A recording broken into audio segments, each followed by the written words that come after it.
Hi everybody.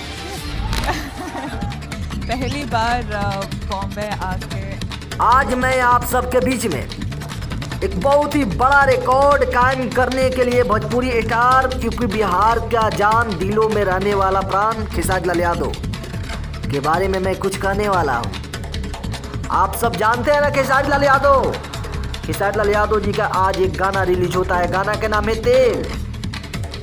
भाई धीरे से बोलूं या स्पीड से? इस गाना ने पूरे लोगों के दिलों में बस गया है। इस गाना ने कमाल कर दिया है।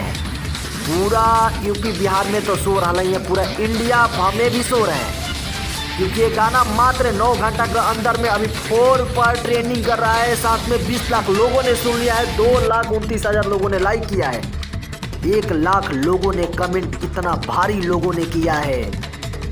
मतलब इस गाना के लिए बेसब्री से बहुत दिनों से इंतजार था, लेकिन शेर थोड़ा सा लेट आया।